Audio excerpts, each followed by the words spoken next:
صنقرتي كاميلا هاتي ተደጋጋሚ አባኺቦውን ፓርላማውን ከምስጋአትዩ ዘልዕሎ ወያኔና ሻዕቢያ አንድ ላይ አብረው ዝባል ነገር ነውና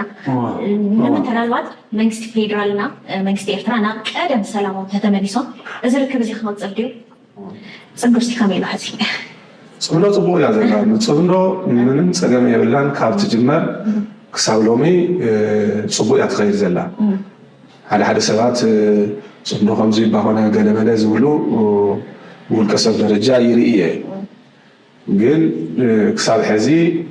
ካብ ዝጅመር ክሳብ ሕዚ ዘሎ ምንቅስቃስ ብጣዕሚ ጽቡቅ እዩ ዓብዪ ለውጢ እውን ኣምፅኡ እዩ ፌደራል መንግስቲ 4 ዓመት ተለሚናዮ ምክንያቱም ናቱ ሓላፍነት እውን ስለዝነበረ ክትግበረና ዘይከኣለ ዓበይቲ ንህዝብና ብጣዕሚ ዝጠቕሙ ንህዝብና ረብሓ ዘለዎም ጉዳያት ተፈፂሞም እዚ ንኣብነት ኣብቲ ዶብ ከባቢ እንተኸይድኪ ብዙሓት መንገድታት ተዓፀም ዝነበሩ መንገድታት ተኸፊቶም ኣለዉ ካብ ራማ ጀሚርኪ ናይ ዛላምበሳ መንገዲ ናይ ኢሮብ መንገዲ ተኸፊቱ ኣሎ ኣብቲ ዶብ ምንቅስቃስ ናይ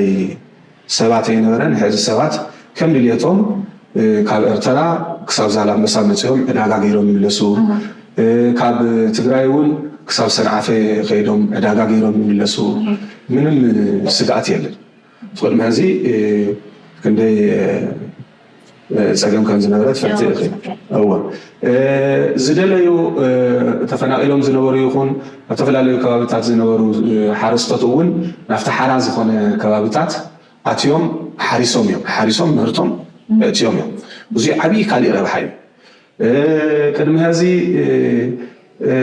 ካብ ዛላምበሳ ድዩ ካብ ኢሮብ ድዩ መፂኦም ኣብ ዓዲግራትን ኣብ ካልኦት ከባቢታትን ዕዳጋ ክገብሩ ዘይኽእሉ ዝነበሩ ሕዚ እናመፁ ከም ድሌቶም ስጋ መቐለ መፂኦም እንቀሳቀሱ ኣለዉ እቲ መንገዲ እውን ተዓፅዩ ዝነበረ ብምኽፋቱ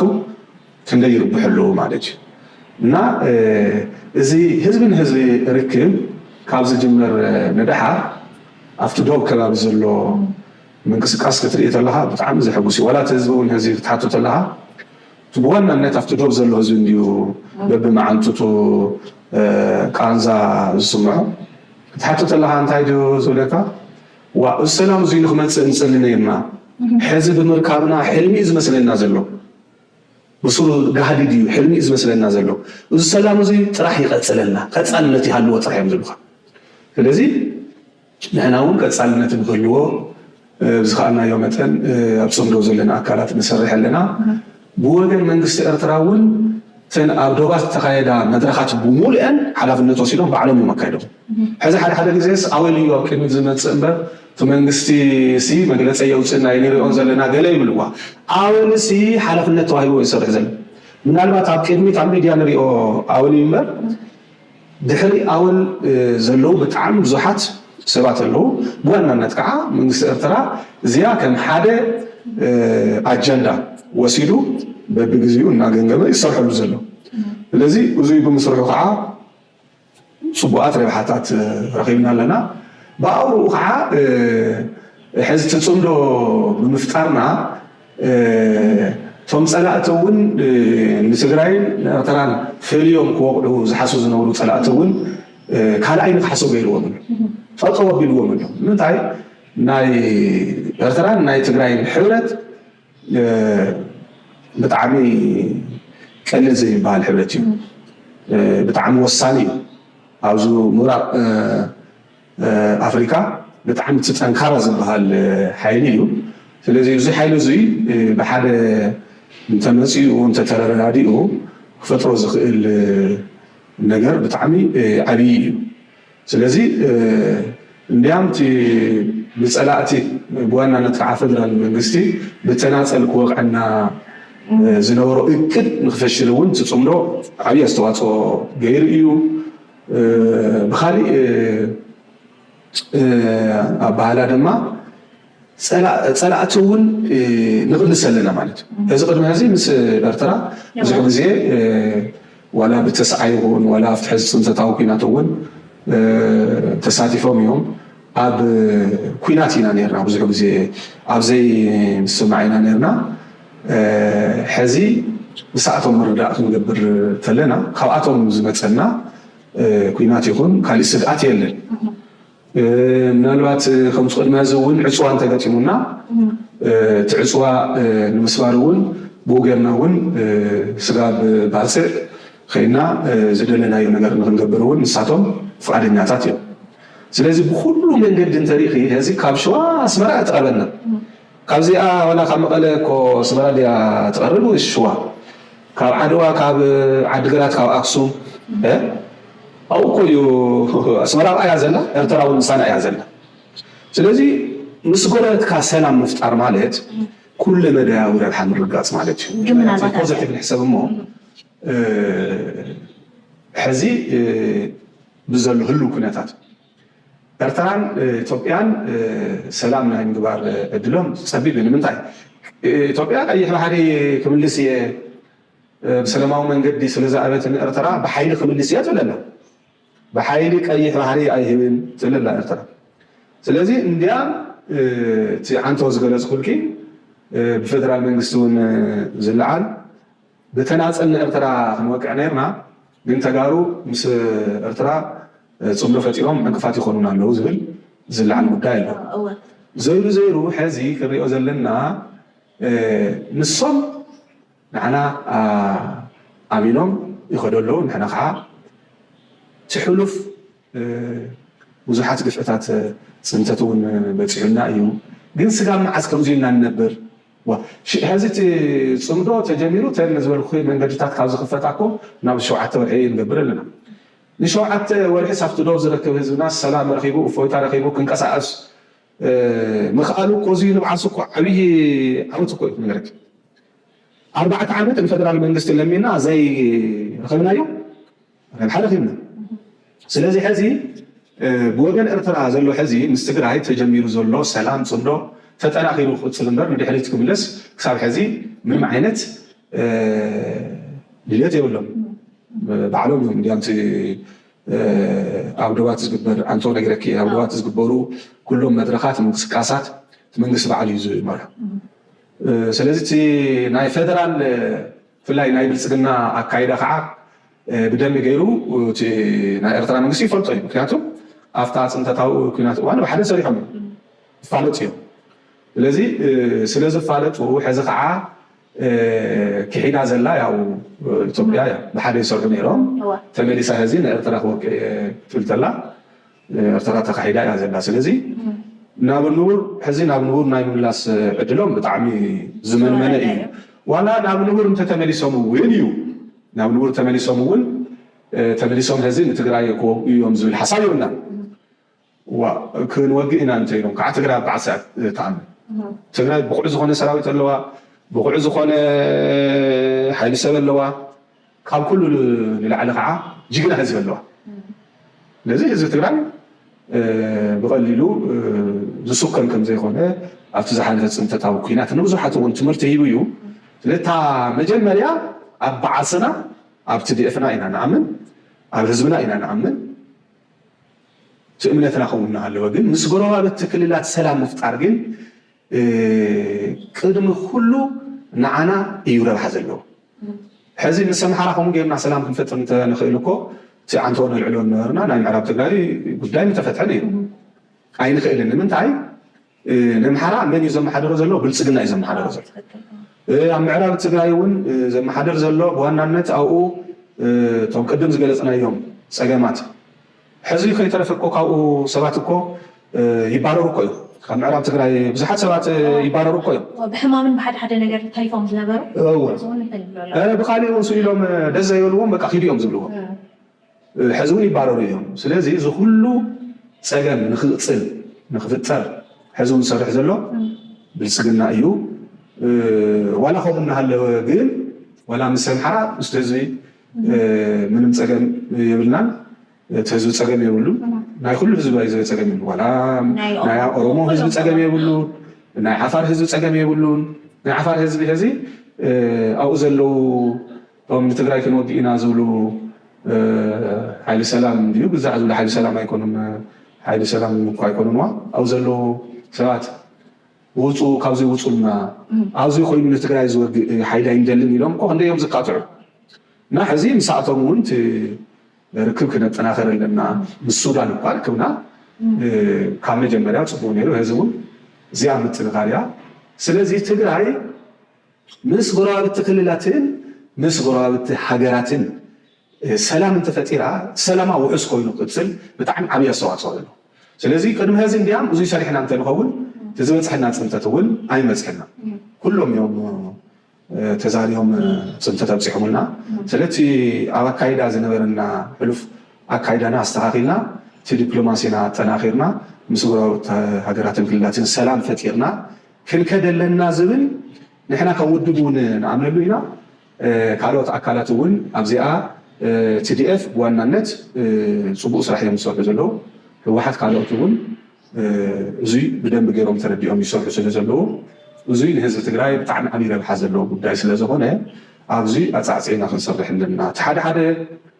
ብውልቀ ሰባት ደረጃ ዝለዓል ገሊኡ ኮነ ተባሂሉ እዩ በቃ እቲ ፅምዶ ብጣዕሚ ስለ ዝፍራሕ ባይዘወይ ፈደራል መንግስቲ ፅምዶ ስለ ዝፍራሕ ብዙሕ መንገዲ ፅምዶም ንምፍራስ ይፅዕል እዩ ንዓና እውን ብዙሕ ግዜ ተፅዕኖ ይፈጥሩልና እዮም እንታይ ከምዚ ትገብሩ ገለ ይብሉና እዮም ስለዚ እቲ ፅምዶ ንክፈርስ ድልየት ዘለዎም ኣካላት ዘንበልበልዎ ሕሸት እዩ እምበር ፅምዶ ካብ ትጅመር ስጋብ ሎም መዓልቲ ፅቡቅ እያ ትኸይድ ዘላ ብቐፃሊ ከዓ ፅቡቅ ንክትቅፅል ብወገንና ክንሰርሕ ኢና ብወገን ኤርትራ እውን ከም ዝሰርሑ ምንም ጥርጥር የብልና ስለቲ ዘለዎ ኩነታት ሕዚ ከምዚ ይመስል እንዲያም ናብ ዓፋርን ናብ ሱዳንን እኮ ሰጊሩ እዩ ኣብ ዓፋር እውን ተጀሚሩ ኣሎ እቲ ፅምዶ ኣብ ሱዳን እውን ተጀሚሩ ኣሎ ኣብ ሱዳን ምስ ሱዳናውያን ጥራሕ ከይኮኑስ ኣብኡ ተፈናቂሎም ዘለዉ ተጋሩ ኣብኡ ዝፀንሑ እውን ተጋሩ ስለ ዘሎ ምስኣቶም እውን ፅምዶ ተጀሚሩ ኣሎ ስለዚ እዙይ ኩሉ መዳያዊ ረብሓ ዘለዎ ዓብይ ጉዳይ ስለ ዝኾነ እዙይ ተጠናኺሩ ንኽፅል ናይ ኩሉ ትግራዋይ ሰናይ ድልየት እውን ዘድሊ ስለ ዝኾነ እዙይ ብደንብ ክንግዘብ ኣለና ሕዚ መጀመርያ ክንጅምር ተለና ዝነበረ ተቃውሞ ሕዚ የለን ብጣዕሚ ብፍላይ ኣብ ልሂቃን ኣብ ህዝቢ እኳ ይነበረን ኣብ ልሂቃን ተቃውሞ ነይሩ ሕዚ እቲ ተቃውሞ ሕዚ እናዝሓለ ይኽደል ንምንታይ እቲ ፅምዶ ረብሓ ህዝቢ ትግራይ ዘረጋግፅ ሰላም ህዝቢ ትግራይ ውሕዝ ዝገብር ሰላም ክልትኡ ህዝቢ ትግራይን ህዝቢ ኤርትራ ውሕዝ ዝገብር ምዃኑ ብተግባር ይርአ ስለ ዘሎ ማለት እዩ ስለዚ ካብ ተግባር ንላዕሊ ዓብይ መምሃሪ ዝኸውን ነገር እውን ስለ ዘየለ እዙይ ብዝበለፀ ተጠናኺሩ ብዝኸደ ቁፅሪ እቶም ሓደ ሓደ ነዚ ዘይኮነ ሽማሽም ዝህቡ ኣካላት እውን ክዕርዩ እዮም ኢልና ኢና ንሓስብ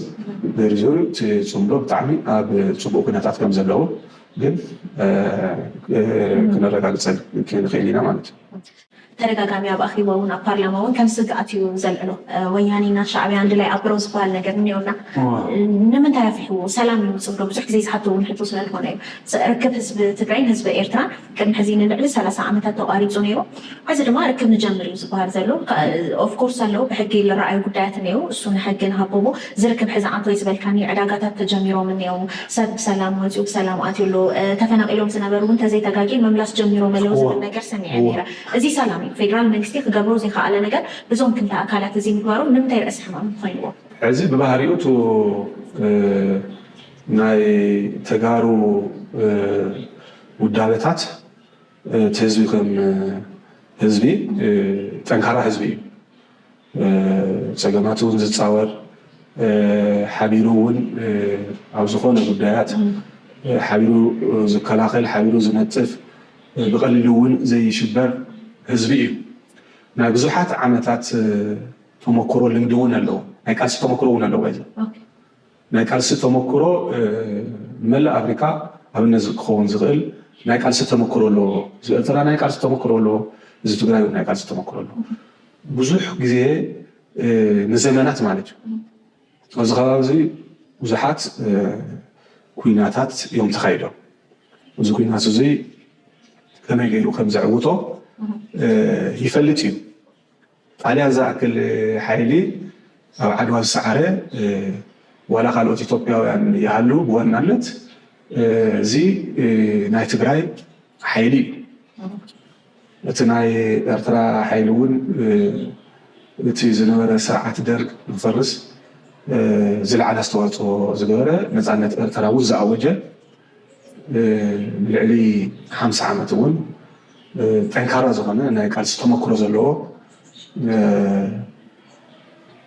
ወናም ዝኾነ ህዝብን ሰራዊትን ኣለዎ ትግራይ እውን ከምኡ ማለት እዩ ስለዚ እዚ ጠንካራ ዝኾነ ናይ ክልቲኡ ሓይሊ ናብ ሓደ ክመፅእ ተሎ ኣይኮነን ኢትዮጵያ ንምብራቕ ኣፍሪካ እውን ስጋኣት ዝኸውን ይልክ ሕዚ ዋላት ፅምዶ ኣብ ህዝብን ህዝቢ መሰረት ይግበር ህዝብን ህዝቢ እንተተራዲኡ እቲ መንግስቲ እውን ያው እቲ ናይ ክልቲኡ መንግስቲ እውን ንክረዳዳእ ቀሊል እዩ ማለት እዩ ስለዚ እዚ ጠንካራ ሓይሊ ናብ ሓደ ይመፅእ ኣሎ ማለት ፌደራል መንግስቲ ዝሓሰቦ ትግራይ ንምስኳን ኤርትራ ንምስኳን ሓሲብዎ ዝነበረ ትልሚ ይፈሽሎ ኣሎ ማለት እዩ ታኢ ድሌት ናይ ፌደራል መንግስቲ ትግራይ እውን በተናፀል ኤርትራ እውን በተናፀል ንምውቃዕ እዩ ምናልባት ሓደ ሰባት ኖ እዚ ትክክል ኣይኮነን ገለ ይብል ካብቲ ምንቅስቃሱ እዚ ብጋህዲ እውን ሰርሕሉ ዘለዎ ጉዳይ ስለ ዝኾነ በኤርትራ ክጅምር ይኽእል ብትግራይ ክጅምር ይኽእል ግን በበይንና ክወቅዐና ምድላው ገይሩ እዩ ስለዚ እዚ ምድላው እዚ ግን ክፈሽል ገይርዎ ፅምዶ ንምንታይ ናብ ሓደ ስለ ዝመፃእና ስግኣት ኮይንና እዩ ማለት እዩ ስለዚ እዚ ስለ ዝኾነ እዩ እቲ ፅምዶ ብጣዕሚ ዝፍራሕ እምበር ከምዚ ዓይነት ሰላማዊ ምንቅስቃስ ክግበር ተሎ እኮ እንዲያም ክድነቕ ይግብኦ ቅድሚ ሕዚ እኮ ፌደራል መንግስቲ ምስ ኤርትራ ፅምዶ ክፈጥር ተሎ ናይ ትግራይ ህዝቢ እኮ ዘካትቶ ኣይነበረን ሓንቲ መዓልቲ ኣብ ዘላመሳ ንክራኸብ ከይሩ ብድሕሪኡ ግን ትግራይ ምስ ኤርትራ ከምዘይትራኸብ ገይሩ እቲ ዝኩሉ ሽርሕታት ምስ ኣስመራ እናተራኸበ ኣብይ ኣሕመድ ይሰርሕ ነይሩ ፈሪሑ ግዚኣ ዝሰርሐላ ዋና ምክንያት ብሓባር ኮይኖም ትግራይ ንምውቃዕ ማለት እዩ ስለዚ ሕዚ እውን ድልየቱ ዝነበረት ብተናፀል ክወቅዐና ምድላው ይገብር ስለ ዘሎ እታ ፅምዶ እዚኣ ኣፊላትሉ ስለዚ እዚኣ ምስ ፈሸለት ምናልባት ተመሊሶም እውን ብሓደ ኮይኖም ንኣና ክወቅዑ ይኽእሉ ዝብል ስግኣት እውን ኣለዎም ፅምዶ ንዑ ይኮነ ሰላም እዩ ክልቲናስ ሰላም ገይርናስ ሰላምና ውሑስ ንግበሮ ብዙሕ ግዜ እውን ተዳሚና ኢና ሕዚ ግን ዝሓለፈ ይኣኽለና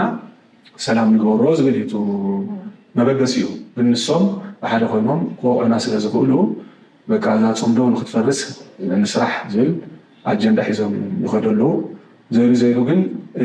ሓደት ናቶም ትልሚ ዝነበረ ንኸይሳካዕ ፅምዶ ዕንቅፋት ይኮነን ኣሎ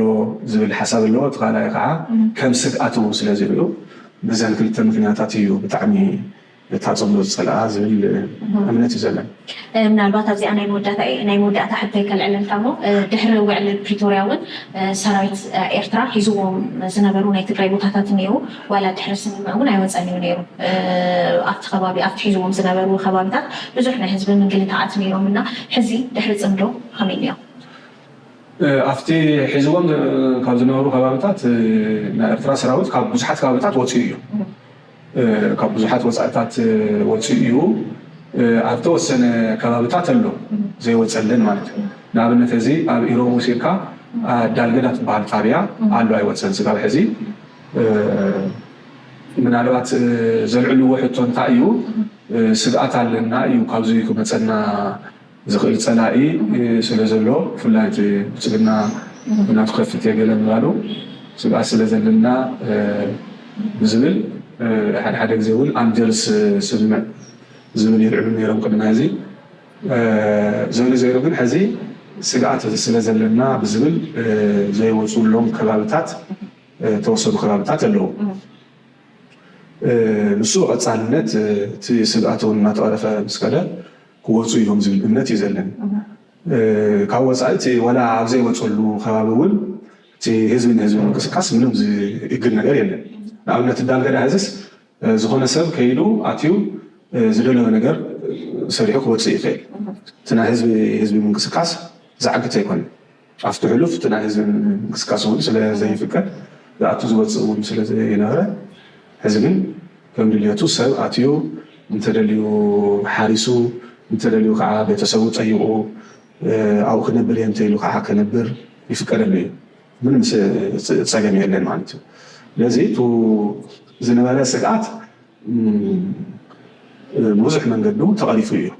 ኣብ ተወሰኑ ከባቢታት ዘይወፅሎም ከባቢታት ከም ዝገለፅክዎ ከምቲ ዳልገዳ ዝበልክዎ ከምኡ ኣሎ